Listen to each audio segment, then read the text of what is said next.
Photography is truth. The cinema is truth 24 times per second. What use is having a great depth of field if there is not an adequate depth of feeling?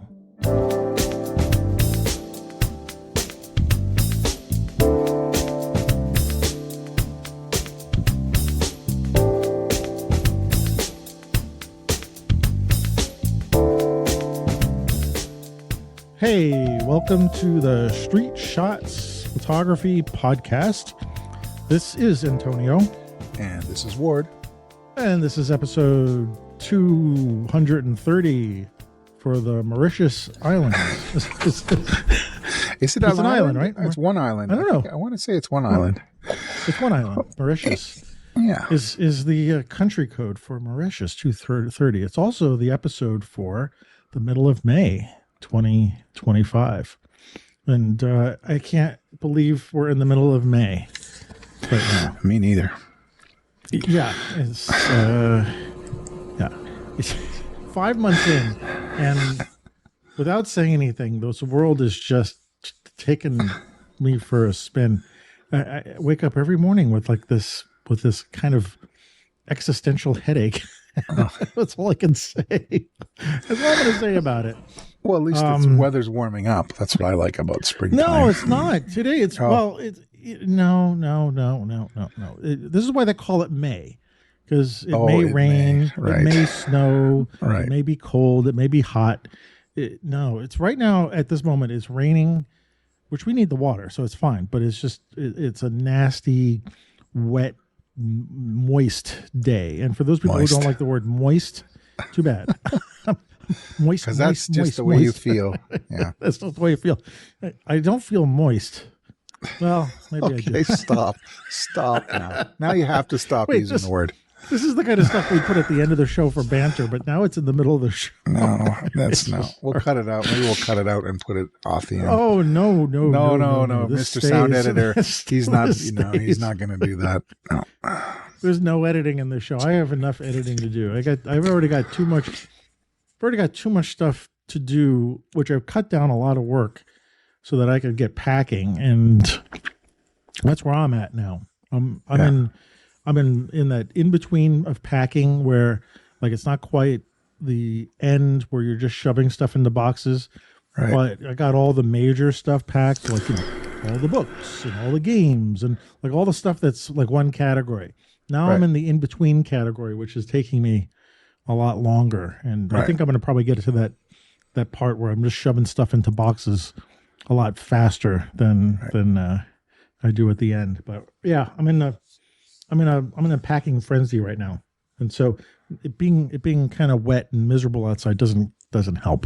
Mm-hmm. But anyway, how are you? I'm doing well. I'm recovering from illness, so you might hear me cough and sneeze and whatever a little bit. My voice has gone away. It's on its way back. So there's that. Day job's been busy. We're preparing to go camping this weekend. It's the Victoria Day weekend. That's our May long weekend. And so we're going out to the mountains to camp, pull our little trailer out there. And isn't that a joke about like camping is like you're spending a lot of money to be a homeless person for a couple days? Yeah. But you have coffee from an espresso machine. An unhoused and person. You can pour Baileys into it, and you make it up. So these are the things you're supposed to look forward to, right? No, camping. I haven't been camping in a long time, and I don't even know what it would be like. I think sitting in a tent outside, I'd probably do it all wrong and probably get ants and fleas and stuff like that. We've got a 16-foot trailer, the hard side trailer that we a trailer behind that's Marcy's SUV. Okay. Yeah. Okay. Yeah. Trailer, I could deal with that. Yeah, it's fine. Does it have a kitchen in it? It does. And Marcy's a fantastic on the inside or the outside? Cook you can actually take the burners outside and hang them on the side of the trailer, or you can use it inside. Really? It's got a range hood and everything. We got a microwave. We got a Wow. generator. You can run your microwave or charge your phone. God forbid, you need to have your phone charging. That's what's important. Did you bring the generator? Right. One of the things I spend a lot of time on, this is sort of a true confession thing, but on YouTube, I watch a lot of those RV clips and people who are reviewing RVs. I happen to love RVs and campers and all that stuff. I've never had one. I've never driven one. I don't think I've ever slept in one. Maybe a long, long time ago when I was a kid. I don't know why I got into those things. I think because I grew up in an apartment that was really small. Yeah. Like a really, really small apartment. So having to figure out, like, I love the way, even in boats too, I love the way you have to figure out like how to, things have like triple duty, this is a cabinet, but it's also your refrigerator. It's also your, it's the three things in one. Yeah. The fridge can work on 12 volt, 110 volt and gas. And propane. Yeah. So I'm watching all these things and thinking, God, it would be nice to like have one of these little, trying to figure out what I would want. Would I want a tow one, or would I want one that's self-contained? And the idea of towing something doesn't thrill me, but to have my own car, to be able to drive something but then I see these little campers that are like teeny tiny that come from Japan or Italy. Yeah. And they are really cool and they are flippin' expensive. Yeah, they are. $250,000 goes like just like that. Yeah. I imagine there's one from, I think it's from Italy, and it's built on a Ford chassis now. It's different in Italy. And I was like, oh, I really like it. And it's a nice size. I thought, okay, I could drive that. And it's got a nice interior. And it's like $150,000. I'm like, for that? And I imagine there's going to be a lot more money, because it's imported. So whatever. But someone was saying I probably should rent one. You can rent these things and try them out. Yep. So. No, we bought ours because there's a point at which if you're buying a vehicle to drive, you got an engine and all that kind of stuff that's sitting for half the year. In Canada, we're not camping in the wintertime. So we've got this lot outside of town that we store our camper in, and it's great. And then, a few years ago before the pandemic, we went to Yellowstone and we camped outside Yellowstone and drove into the park and just explored the park in our familiar vehicle. So at this point, with us being sort of not quite empty nesters, it's pretty good for two people to have your full-size SUV pulling a small trailer. Works for us anyway. Yeah. I imagine that would be something that I would like to do. I mean, it seems like you have a few options with something being pulled.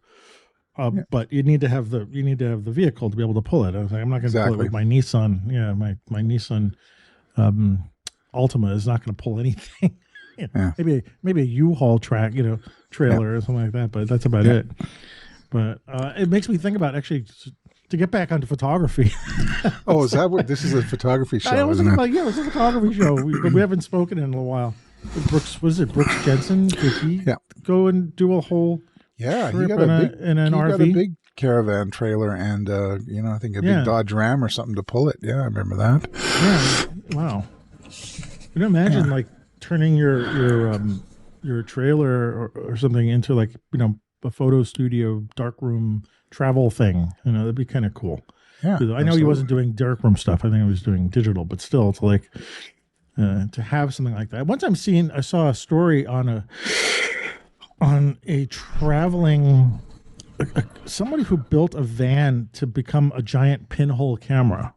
Oh, like I think I've seen that too.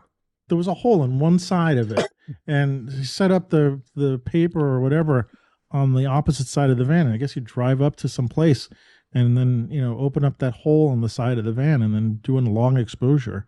I don't know the details of it. I don't know if they printed it or exposed it and developed it and all in the same van or something like that. But I thought that was kind of cool to do. And it's cool. So it's a bit extreme, I think, a novelty, but I mean, considering the kind of stuff I was seeing at the APAD show, there might be actually a good market for that kind of work, anything that's a little bit, I think the process sometimes can be, I think, as important in how the piece is made than just the piece itself. Like it, like I think I saw a lot of that kind of stuff there. That you're looking at it, you're seeing the process through the image, and people are like, I kind of like that myself, like that idea that this was done X, Y, and Z way and stuff like that, but not something that I would want to invest in. But I kind of like hearing about the stories and stuff. So anyway, we have Polaroids, like the thinginess of the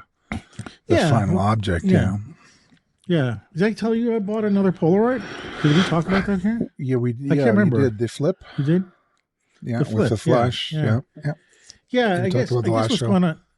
Yeah, what's going on is that because I'm packing up stuff, like a lot of stuff is coming to the surface now. So there's a lot of things that I didn't know I had. So what's funny is I dug up my old Polaroid back. If anybody doesn't know what this is, Polaroid back was something that was hand built in. Actually, it was called a Forscher back, Marty Forscher. Oh, I know that name. You know the name? I know the name. Yeah, Marty Forscher. Tell me, Marty Forscher. Yeah. Well, he was. I can't remember the name of the place where he did his repairs, which is a place I went to when I met him a couple of times. My dad knew him. Anyway, he created this thing called the Forscher back, and it was a Polaroid back that you could attach to any kind of 35 millimeter camera that you could remove the back plate on, or the back cover. And I had a Nikon, Nikon F. What did I have it attached to? Well, it was a Nikon FM2 or my Nikon F3. But all those cameras, you could take the back off, and then you attach this Polaroid back, and it had like a little glass. I don't know how to describe it. Like sort of a glass plate. It was a fiber optic plate that was about the size of a 35 millimeter frame. Yeah, and pardon me. You would put this in the back of your camera, and you would put the Polaroid film in, the kind that you would slide out and then peel, color film. And you would use it to test your exposures with your 35 millimeter camera. And you could take 2 shots with it. You would take one shot, and then you pull the film halfway out, and then you take another shot. You change your exposure. Cool. And they pull it out. And then you had a couple of test exposures. The trick with it is that you had to do some math sometimes, because if you're using a film that had a different ISO than the Polaroid film, then you just had to do the calculation of the exposure, which is not hard to do. It's just, sometimes there was a one-on-one correlation, but sometimes there wasn't. And so I just dug that up. It was in a box someplace, and I pulled it out and looking at it. I'm like, what am I going to do with this thing? Because there is no film for it anymore. And I can still attach it to my camera, but I don't want to get rid of it because it feels like it's a piece of history. But of course it's not now. It's like it almost has no purpose. So yeah, but it's history. I like that. I like that. To maybe get some pictures or do some light painting or something. I don't know. Is it kind of an interesting looking thing? Or not really? It's not. It looks like a 4x5 back, like a Polaroid back with this. It looks Frankenstein, right? Okay. But in a good way. It doesn't look like it was manufactured. It looks like it was built. Yeah. And Forscher built these things, and I mean it's nice, and I'll give you a quick story about it if anybody's interested. But I used to buy a lot of this stuff on eBay, and I would keep on. This was like in the 90s when I had my studio. And so I really needed it for my studio because I was doing a lot of stock photography in the studio, and 35 millimeter is my camera. It was just because it was more economical than shooting 120 film or 4x5 film. In which case, I had all the backs for those. So I looked on eBay and I found one of these things, and it was a decent price, and I won the auction. Remember those days when you sit there at eBay and you're like waiting for the hope you don't get gated in the last second. Yeah. So I got it, and it was shipped to me, and it was in great condition, and it made life wonderful for that. I used it a lot. And then someday in the future, like I can't remember how far in advance, like a year, maybe 8 months, a year and a half, I can't remember, but it was a length of time. All of a sudden I get a phone call from someone who identified themselves as a police officer in Long Island. And I was like, okay. And he's like, did you buy, such and such, this Polaroid black from this place on this date? And I was like, yeah, let me get back to you. Right. Yeah. So I ended up doing some research as much as I could with very little internet back then. Yeah. I found out this was a cop, or this, it seemed to be legitimate. So I called him back. Yeah. And I said, yes. And he goes, okay, well, I'm going to send you, an affidavit that says you bought this from this place at this time and blah, blah, blah. And the quick story is, it was stolen equipment. And you can keep it as long as you file the affidavit, blah, blah, blah. I'm like, okay, sure. And I ended up finding a newspaper from the town. It wasn't that far out in Long Island that said there was a guy in a camera store. He worked for the camera store. I think it was one owner. And the camera store operator let this guy run his eBay things. And apparently what he was doing was buying equipment from people, but not telling the guy, keeping it off the books, and then selling the stuff on eBay. So essentially, I bought this thing that was stolen from the camera store that I thought I was buying legitimately. So it has a little bit of a story to it, and I was glad I didn't have to give it back, but I was nervous because those things were hard to find back then, and at least at a decent price. So because Marty Forscher, who was this guy who was a camera repair place, I can't remember the name of it. It was like on 40-something Street, and anybody in New York knew him. Like if you had equipment, you had to if you had to get it repaired, you went to Marty Forscher's place. Yeah. I mean, he wasn't the only person cleaning repairing the stuff, but you could often talk to this guy. I think I remember reading articles about him in the magazines. Yeah. I think that's where I know the name. Yeah. Well, he was the one who The stuff's dropping on my head. Us, their neighbors. Yeah, that's right. Take a broom like the dude in New York and take a broom and hit the ceiling. Hit the ceiling with it. Yeah. When my dad gave me his Crown graphic camera. So I described this last show, I believe, right? It's what would be considered a press camera, and he gave it to me closed up. And the only way I could not figure out how to open this bloody camera because the whole front panel closes up. So it's like a box, but there's no obvious switch or lever or something like that to unlock the front part so that it could drop down and the bellows would drop out. And I spent weeks trying to figure this out. I couldn't. I finally had to go to Marty Forscher, and I said, I went to this place. I had to make a special trip to go to this place and meet Marty. And I said, Marty, my dad gave this to me. And he goes, I can't figure out how to open it. He goes, oh, you do this. And it was like a little bump on the side of the camera that's covered with the material that's covering the camera. And unless you were really paying attention, it just looks like a wart or something like that. You wouldn't think that it's an actual, you press this button and then the front comes down. I'm like, oh, God, he didn't charge me for that. So I'm thankful. But anyway. So this is sort of the long-winded way of saying there's a lot of stuff coming up while I'm packing things. So, what else? Oh, I don't want this to be all about me. You sent us a picture of the cameras that you found, the point and shoots. Yes, I've got 8 of them, something like. And yeah, I had 8. 2 of them are Olympus XAs, both with flashes.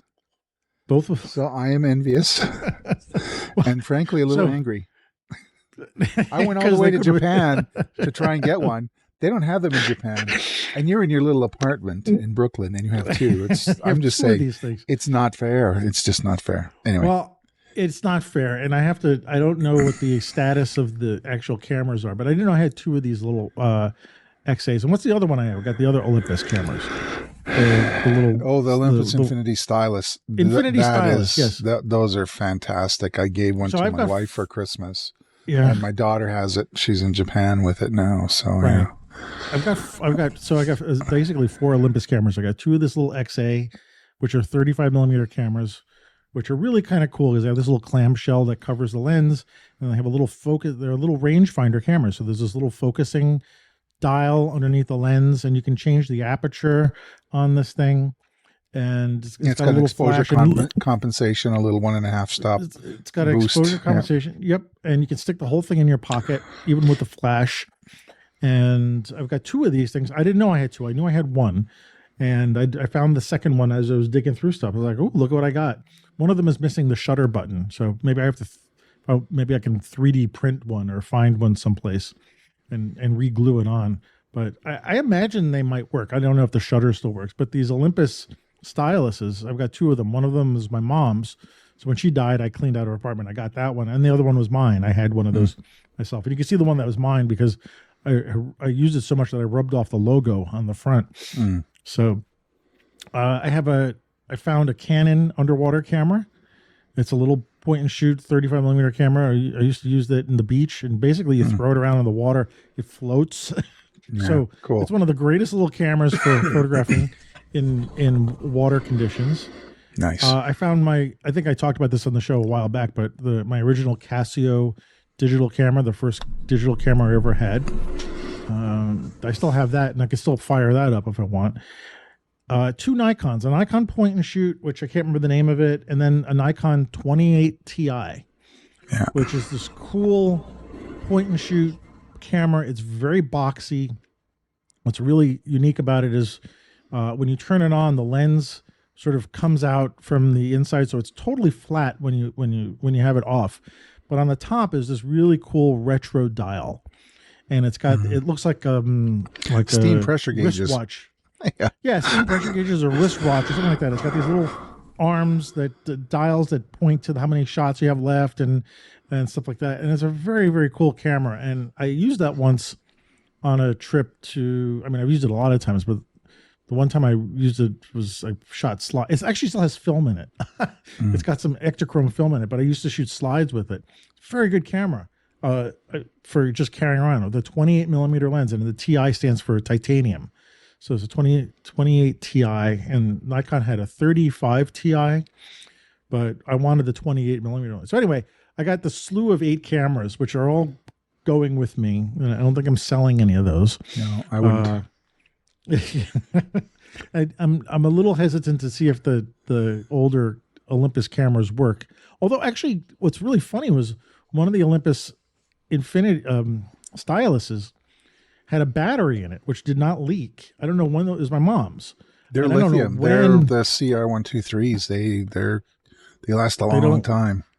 I turned it on and it fired up, and it still showed 3 pips of energy in that.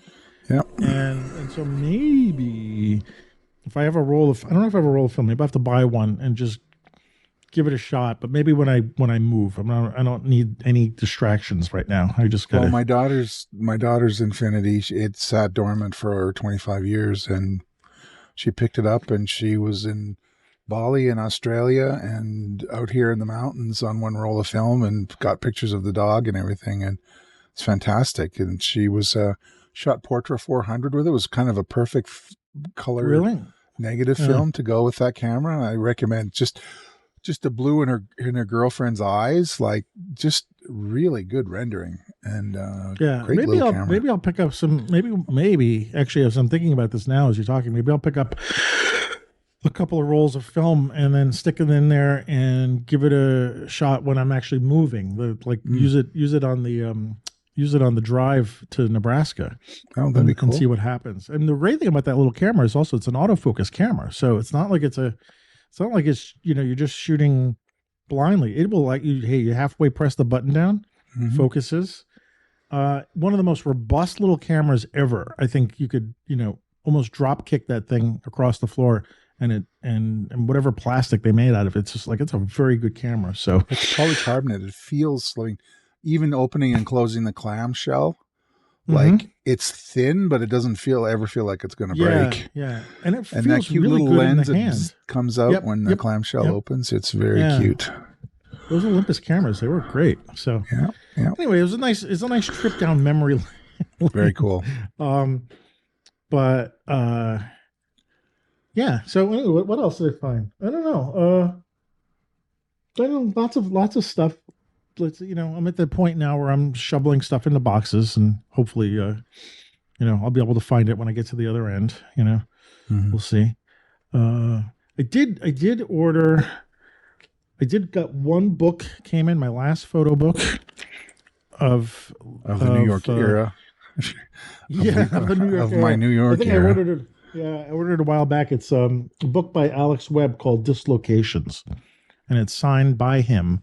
It's an Aperture book. I can't remember. Nice. I actually totally forgot that I ordered it, but which means now I have to find a.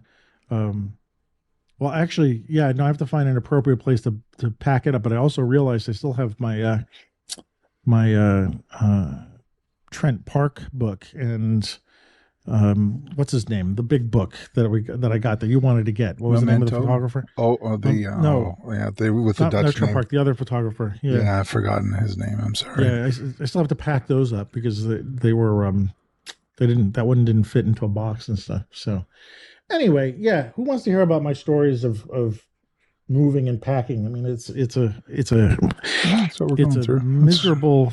Well, not miserable. It's just a real pain. A lot of old photography, a lot of old pictures too. That's hitting some sore spots. Not sore spots, but just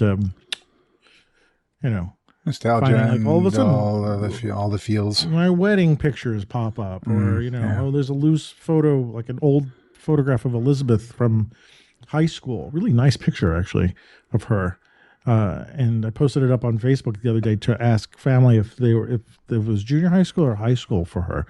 Yeah. And the consensus was that it was high school. It was one of those old printed on like textured paper, black and white, with the oval cut out in the middle, right? Yeah.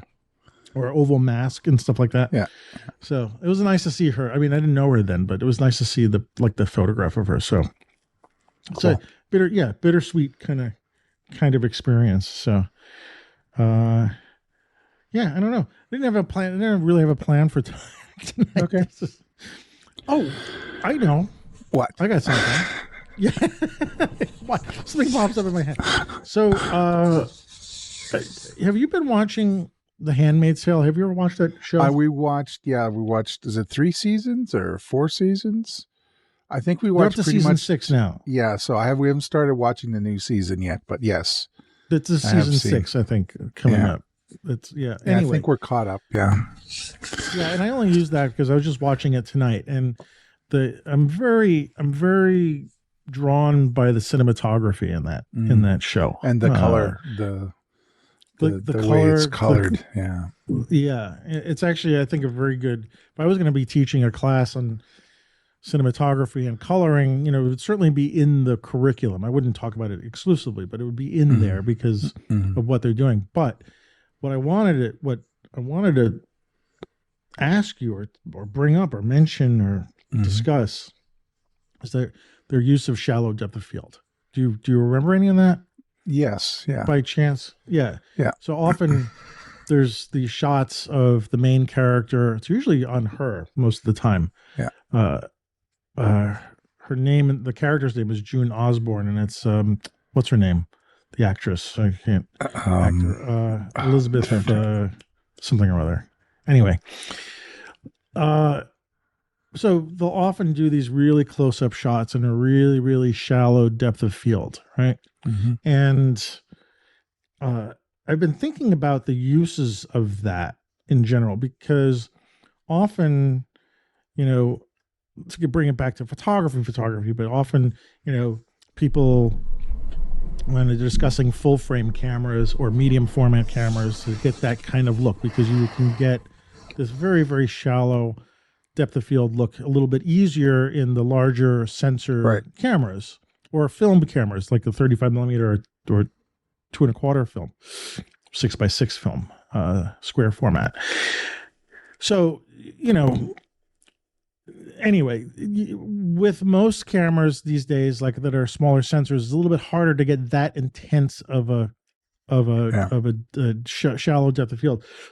But I would hear a lot that's the cinematic look. That's the cinematic look. That's the cinematic. Like it's sort of, if I showed it to somebody who's not quite skilled at this, they'll say, "Oh yeah, that's it's like more like a movie."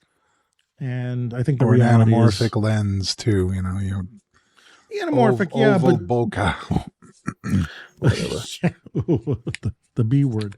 The B word, yeah. The shallow depth of field is the one I'm going for the most because it really, like, you don't often see it as much in, like, to the extreme that you do in the show in photographs that much. You'll see Right. it sometimes, especially like older pictures that are like done with medium, like 4x5 or 8x10 cameras, or like old wet plates or something like that, where they didn't have an aperture on it or something like that.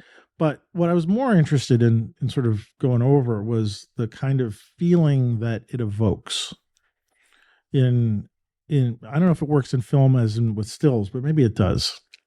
And I don't know what you feel about this, but in the television show, I finally sort of, not finally, but I've sort of been thinking about it a lot.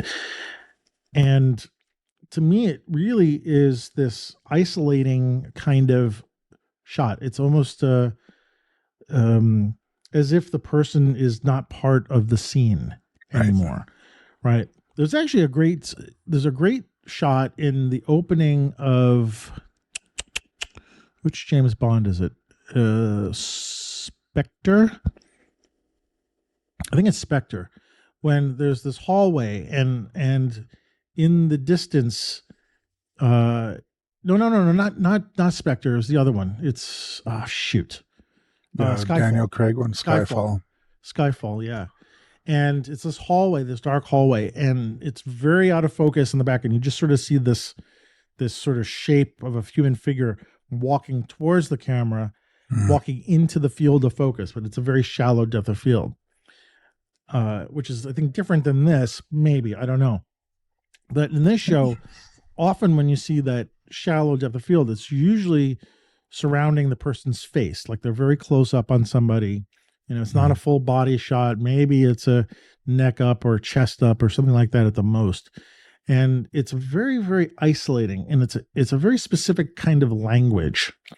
But I get the sense that there's this sort of process thought going around like that. That's the cinematic look. Like, in order for you to have a cinematic look, you have to have a larger sensor camera, or you have to have a shallow, a lens that's got, a very wide opening so you can get that.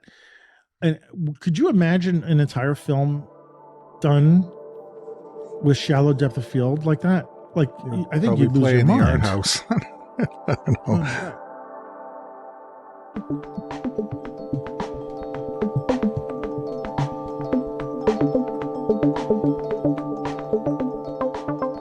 Anyway, do you have any thoughts about this? Well, I mean, I think because I've had APS-C cameras now for 10 plus years, and the only time where I am, pardon me, concerned with shallow focus is macro. And in those circumstances, you want to definitely separate on that petal or the pistil or stamen or whatever, the flower or the insect that you're shooting. Just to get it and isolate it in the background. I don't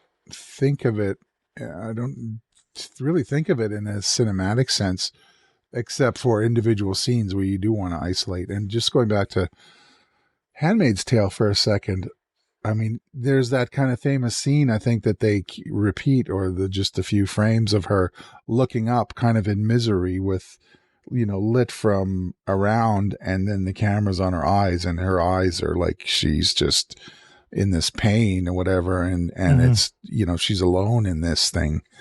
That's really effective. But yeah, and I think it's part of the toolbox of a photographer or cinematographer to do that when it's appropriate. I can't really see, unless it's kind of art or experimental film. I don't know that I'd use that all the way through a movie. And I wouldn't call it get that cinematic look. I would call it a kind of cinematic look, one of several that you could do. If you sweeping vistas is another one, where maybe you want depth of field, or, you have the cactuses in the foreground and the Mexican village, and then the Sierras are in the distance, with the smoke or whatever in the sky. It sounds like a kind of a catchphrasey thing to me, just to have, narrow depth of field as being cinematic. It's a technique used by cinematographers, but I don't know that it's kind of exclusive that way. Well, does it translate? I know, but does it translate to stills in the same way? And Oh, it can for sure. Yeah, I think it can. you think with the same kind, no, but with the same kind of feeling, like the isolation and stuff like that. I mean, is that what it? Because with yes, it's part of the vocabulary with filmmaking, right? Which is just one of the, like you said, it's one of the tools. It becomes another part of the script. It becomes another part of the unspoken words of description of what's going on in the scene. Yeah. But with stills, it sort of occupies that same space and it doesn't, right? I mean, the tools that we use, because we're doing these one-off shots and we have to say as much as we can with a single frame rather than, frames before and frames after. So there's no real context. Do you think that like a shallow depth of field portrait, let's say, for instance, would have the same language as something that's cinematic, that's something in film? Yeah, well, I'm thinking now, because we've been talking recently about Eugene Smith, the country doctor photo essay. Mm-hmm. Mm-hmm. He tends to gravitate towards longer lenses with, shallow depth of field. And I seem to remember, and I could be wrong, that there were a lot of the images in that photo essay that had really sharp, like narrow depth of field. Mm-hmm. And it just separates, he's, what is it? There's a little, like a 3-year-old boy that's hurt or whatever, and he's got a cotton swab on the boy's face and he's looking up, and part of the frame is in sharp focus and the rest of it, like where his face is kind of like his head is moving and slightly blurred or whatever. There's this kind of immediacy to it that the shallow depth of field, between the blur and the shadow depth of field, really adds to. It's different than a motion picture for sure. Well, but it separates things.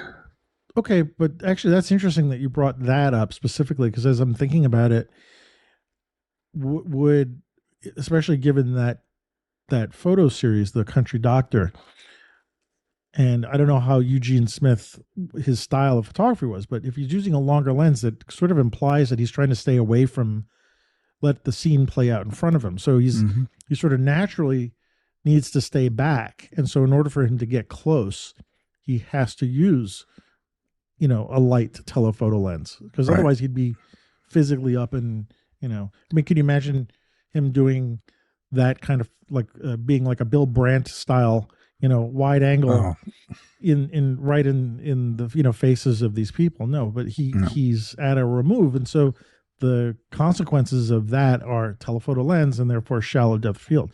Now I can't figure out what he's thinking about at the time. I mean, maybe it's a combination of everything, but I mean, couldn't that be just a consequence of his style of doing the story? But I mean, what happens in the mind of the viewer, right? Like there's a separation, the shallow depth of field, like what is the product? What is it that I'm actually looking at? And in that, there's that separation of the little kid is, the one who's hurt and crying, and the doctor is like, he's tending to him, but he's also looking up, like ready for the next challenge or what next kind of look on his face, right? Yeah. So, I mean, there's a lot going on in that frame, right? There's two subjects and they're in two different states of mind. One is being tended to and the other one who's doing the tending is off, already perhaps thinking about the next thing that's going on, or talking to the parent who's concerned or whatever's going on there. It's just really effective. And I think the shallow depth of field helps. And, truthfully, slow film, if he's using a longer lens, there's a lot of the circumstance that kind of forces you to be wide open, to shoot wide open. And it's just what it is. But, we can think about that as a photographer, but as a viewer, if you're just viewing it, you're like, okay, there's something going on with this. The whole thing isn't tack sharp. And there's the effectiveness of it and, dark tones and all that stuff that Gene Smith, his processing all adds to it. I'm still thinking I was imagining, although the shots in Handmaid's Tale are not done with wide angle lenses, they're just done with lenses that are very, very, very wide open, and so they're not distorted. They are getting in to the person's face because they have to be close up. and I'm imagining what that would look like in photography, and what would it say? It would Gene Smith aside, right? I mean, it's a, but thinking of portraits or I don't know, not landscapes. I think this is more of a people thing, not a flowers or I think you're right. Dogs. Well, I don't know, animals or something like that. I think it has to do with I don't know. I'm not sure where I'm going with that. But we were talking before the show started. We had mentioned, among other things, we're talking about Sally Mann, and she used large format and very often the subjects were her children or friends of her children, and that was like there's an almost three-dimensional aspect to those photographs, right? That the kid standing there in the water, with their hands draped out over the stillness of the lake or whatever, and that shallow depth of field, it just puts you into that. You could be standing in the water right with that kid, Would those types of Sally Mann pictures, would we call them cinematic? They certainly have a gravity to them. I don't know, because could you imagine a cinematic film done in a way that looked like a 4x5 camera? It would be almost. I don't even know what I would be expecting. I mean, because of the three dimensionality, and I'm not talking about 3D movies, because believe me, I've had enough of 3D movies. But can you imagine having an entire film shot like the medium format or large format cameras with, it would be very interesting. Well, that's what say art house, right? It would be okay. We get all the film nerds to come and sit and watch, I don't know. You could do a narrative film with that, although it would be, I'm sure, but there hasn't been anything done like that. So far, everything's very, horizontal, 16 by 9, 16 by 10, 2.35 to 1, whatever the aspect ratios are. Not very, vertical and three-dimensional like a medium, large format camera, or even medium format cameras I think about. But anyway, it occurred to me that there's this, I don't know if it's a disconnect, this idea that photography, this idea of cinematic photography, right? And I'm actually seeing this a lot, and this is not a criticism necessarily. I mean, it might sound it, but on my Facebook feed, I keep getting these ads for cinematic presets for Lightroom and like you said, anamorphic lenses for photographing stuff to make it look like it's shot in a movie. Or I'm watching a YouTube video where the guy is trying to copy. Actually, it's an interesting picture, but he's trying to create a sort of a duplicate in a still of a scene that was in All the President's Men, that was photographed underneath the in the garages when they're talking, when Robert Redford was talking to Deep Throat. And with the practical lighting and this, again, not meant as a criticism towards this photographer online. It was an interesting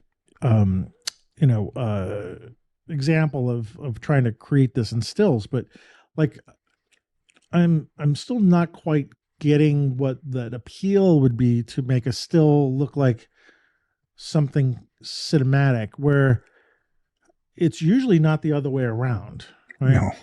There's not a lot of cinematography made to look like still images. Sometimes there is, but I think it works the other way, or at least it's what I think of now. So there's one example I can think of, and that is Ben Stiller's movie, Walter Mitty, the Walter Mitty movie he made. It was a love letter to I did not see Life that. magazine. I did not see. The whole thing's a love letter to Life magazine, and so there's a lot of camera lockdown kind of moments in it.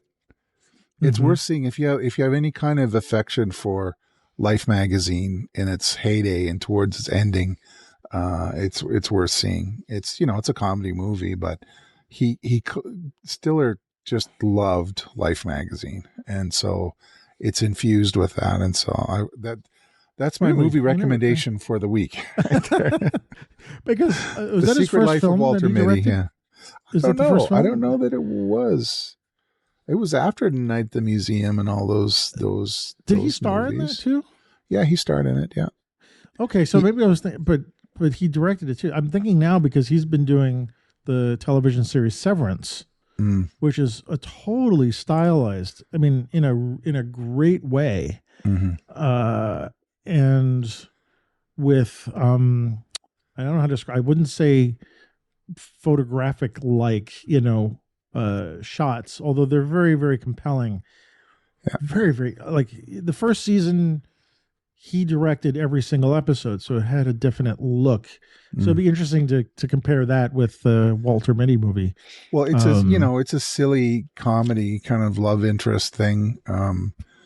It moves kind of slow, but it in places. But it's one of those movies where if it's on and it's nighttime and it's a school night, I'll just watch it to the end. Yeah. Yeah. But go back to this thing about like what do you think is this desire for photographers to try to emulate cinematic photographs? And I'm not talking about someone like Greg Crewdson, who's like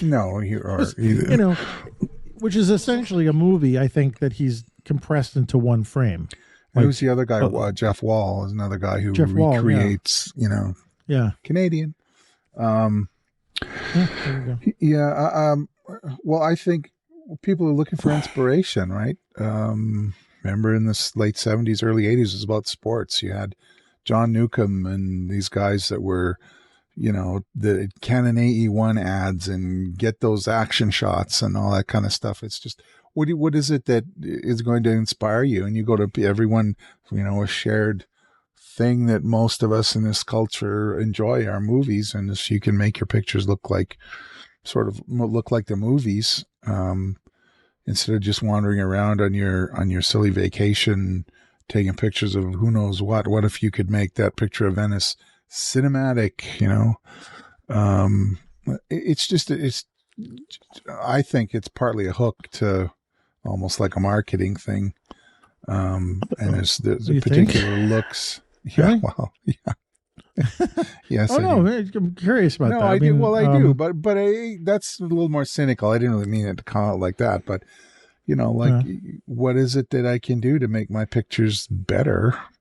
And the cinematic look is part of it. Okay, possibly. Well, I don't know if this is a fad or not, because it seems like it's been something that's happening for a very long time since digital cameras have been sort of in their heyday. You know what I mean?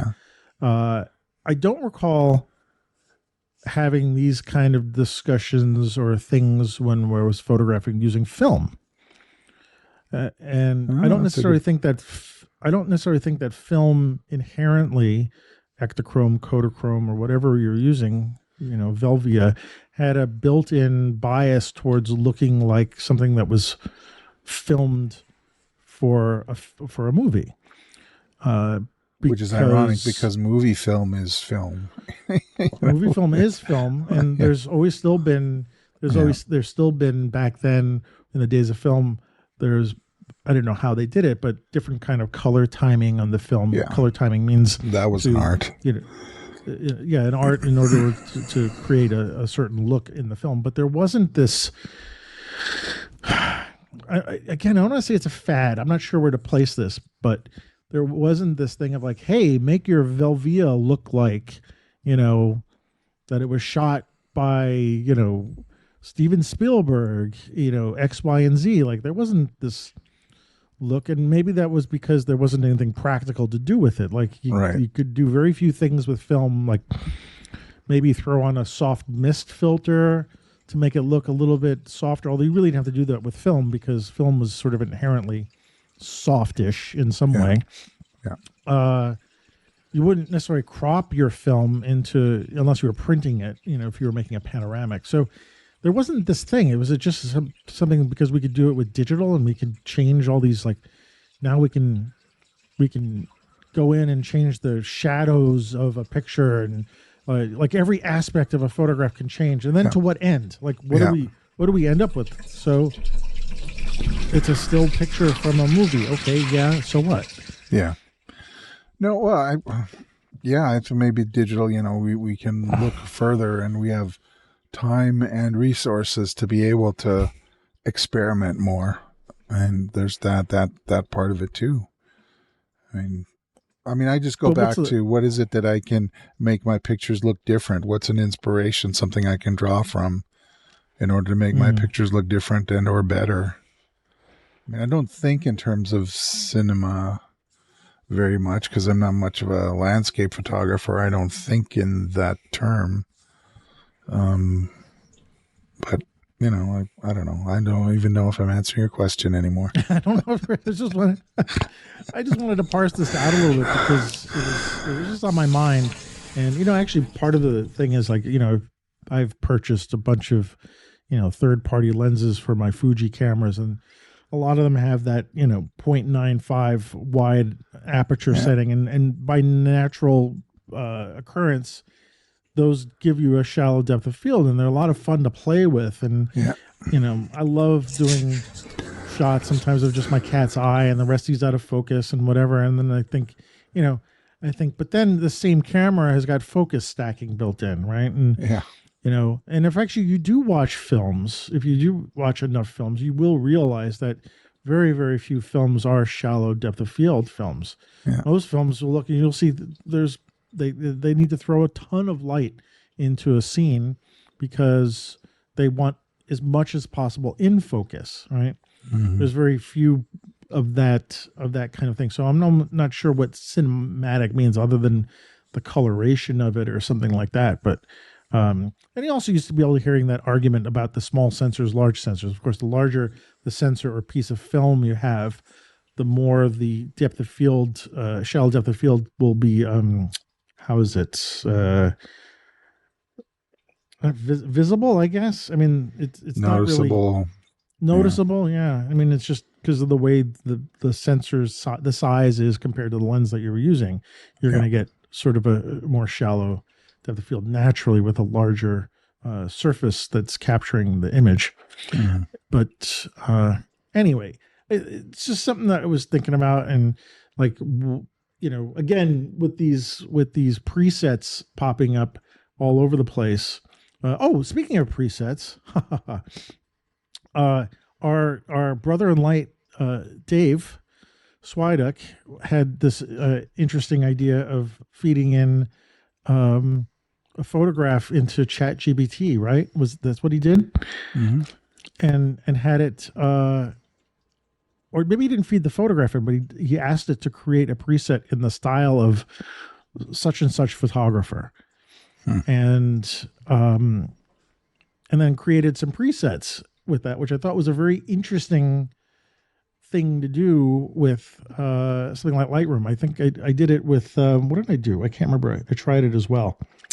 Shoot, I can't remember. I think I just fed in a photograph. I know those recipes from Fuji X Weekly or whatever. There's an app that you can get that tells you for Fujifilm. Yeah, it's just a bunch of recipes so that you can get JPEGs right out of the camera. Right. I think that could be some fun. It's actually interesting to have AI try to do it, like to have AI try to duplicate a style or create a style. Actually, it'd be interesting to just ask it to create a style on its own. Like, say, don't feed in any pictures or don't describe any pictures. Like if you were going to create a style for your Fuji camera, then, what would you do? And have it spit it out and then fire it up and see what it does. Yeah. So part of the creativity is computer creativity. Yeah. Yeah. Very cool. I guess one last thing I wanted to talk about, or last thing, I don't know. We've been talking for a while. We got to wrap it up soon. But quick thing. You said you had a chance to play with the new Fuji camera, the new, the medium format point and shoot. The GFX 100 RF. Yeah, I picked it up in the camera store, played with it for about 10 minutes. Yeah, and I think I mentioned it in the last show. It's just, it has it has that thinginess to it. I mean, it's definitely... certainly lighter. It feels a lot less dense than a Leica.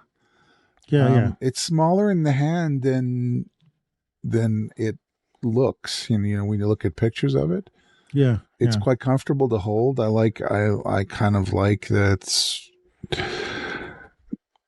I like most of what goes on with it ergonomically. I don't really care for those control wheels that are just below the shutter. Okay, they get bumped really quick, and the aspect ratio adjuster, which is like that's like a sideline thing. I don't really care for that, but it's not really aimed at somebody like me. But it's fun. Actually, speaking of what it's aimed for, I mean, first of all, I heard that since of all the tariff nonsense that's going on, the pre-orders have been canceled in the States. Mm-hmm. So for a few Fuji cameras, that being one of them, it's also a $5,000 US camera. I imagine when the pre-orders start up again, that will go up a lot because of the tariffs end up being. And I was thinking, and again, this is not, there's a part of me that I like shiny stuff and new things. And if someone gave me that camera, or if I had infinite money, I'd probably buy it because why not? Yeah. But I was trying to think about who it's really targeted for, and why do you think it needs to be 100 megapixels? And the reason I asked that is that what difference does it make? How many megapixels? Well, at a certain point it does make a difference, because you're storing the pictures. If you're going to process them, there's a lot of, maybe a fixed, a 50 megapixel, 40 megapixel, 60 megapixel. You're on borderline with amount of data, but 100, that was what that's what the old phase 1 backs used to be, and those are used for advertising and whatever, magazines and stuff like that. Right. But I was thinking, why would we want a camera built this way that is so much data? What would you think that it's going to give us? And is that the trend? Are we going to start going more towards this? Probably not, because it's very expensive. But what, I don't know. What do you? Well, I would think there's some competing narratives here. One is they have the sensor already. It's not an X-trans. Sure. It's a what's it called? Bayer sensor. Maybe the filtering of the image, the moire issues with it are not quite as pronounced with the larger sensor. I don't know that that's true. It just requires less horsepower to get the image off the sensor. I guess that's part of it. What's so large? Also, it's for people of a certain status or whatever. It's it's 100 megapixels. Oh, yours is only the. Right. It's like a continuation of the full frame versus APS-C. You feel like you're walking around, or that that Ferrari car that has so much horsepower, you would never ever use it, but you got it if you need it. So I think there's a status aspect to it too. But would Fuji make something that's for status? I mean, they want to make money. Is this just something, maybe, I don't know. Well, they can make, I think I think it'll sell like the X100V. I mean, it'll be slower. Right. I guess I don't. Sure, it will sell, and fine, and people will buy it. Sure. That being said, is it something am I missing something? Is it why would I want 100 megapixels in a street photography camera? I'm not going to crop that much. I mean, it's not like I'm going to use that camera for landscapes, which would seem appropriate in some way, right? But I mean, for the sensor size, but not for the ergonomics of the camera and what it's made to do. So I was just thinking, what? Anyway, it was just something that was on my mind, and I think, to me, I was a little disappointed that Fuji was playing this game with, whether Leica is really a competition with Fuji or not. I don't know. Maybe they wish they were. Who knows? But, and I'm seeing a lot of people saying, I want that camera. I want the camera. You said you would like it in your hands. Well, I didn't really care for it as much as when I actually held it. It's sort of well, I'm never going to buy this. And I'm never going to buy this kind of camera. Right. Never going to buy it. If I was on the fence, I would have probably, and I had the money, which I don't, I would have bought it. Yeah. Oh yeah. Oh, It has. Yeah. It's got an aura about it, which some Fuji cameras have. All right. Again, it was just things that cross my mind while I'm packing, kind of thing. Yeah. That's gonna be the title of the show.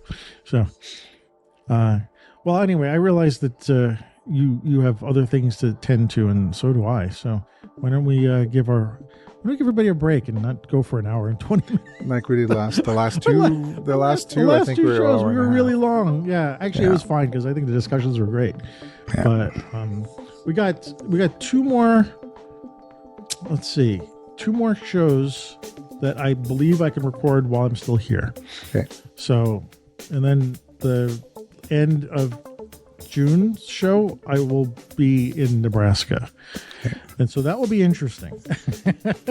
Well, maybe just write some notes from the road or something. Like you turn it into, like you're saying, having the film cameras with you, and just don't spend too much time distracted with trying to be a photographer on a road trip. But no, maybe that's why maybe the little camera will be a good thing. I mean, I'm going to pack up most of my cameras anyway.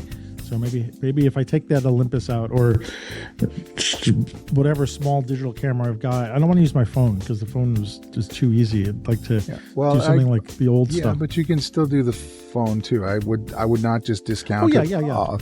But I've done a few American road trips on my day, and it's funny how those days on the road leave your memory. I wrote a poem about it once, and I said, and the last line is, and tomorrow I will remember less. So when you're out on the road, there's something interesting. I don't care if she's driving and you got to poke the camera out of the window in the wind and take a picture of that butte or whatever it is. Just do it, and then you have these little memories. All right.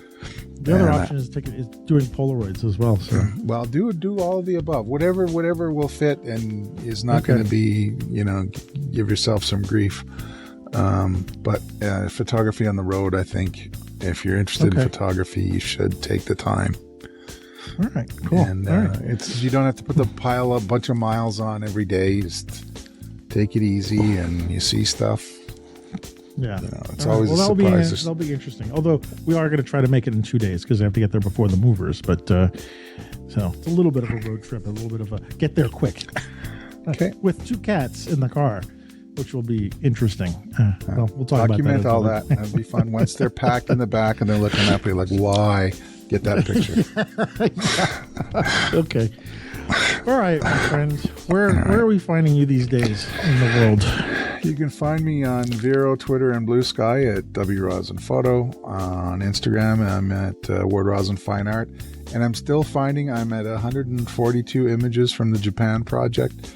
And I'm still posting every day, every other day of stuff that's coming out of that. And that's not even the dark stuff that I want to put into zines. So I'm very happy with my productivity there. So that's where most of my stuff goes into, Vero and Instagram. Facebook, I'm Ward Rosin Photo, and my website, sad as it is rosin.ca, rosin.ca, and that's I got stuff to do. I got essays to write for the Unusual Collective and for the Street Shots Substack. Get on that soon. So, and what about you, my friend? Well, I'm still scoping up Blue Sky at AM Rosario, Instagram AM Rosario Photo. Hey, I think my website's working again. So amrosario.com. I think I didn't do anything to it. I think it just needed an update, and it seems to be working. But check it out. If it's not, excuse me, I'll probably start a new one anyway. Check out my Facebook website. My Facebook page, which is Rosario Photo. Hey, and subscribe to our Substack newsletter, which is streetshots.substack.com. I can tell you we're not going to spam you because of the amount of time we're spending. We just can't writing. get going. Can't get enough going, yeah. And if you want to support the show and support us, you can buy us a coffee at buymeacoffee.com/Antonio Rosario. So yeah, that's that. And by the next show, I'll be even closer to being crazy with packing and stuff like that. And we'll see. I'm surrounded with debris and stuff, and well, we'll see. So, yeah. All right. Okay, so everybody, will see you in a couple of weeks. Thanks for hanging out, and Ward, thanks for hanging out with me tonight. It was a pleasure. Pleasure as always. Good night. Okay.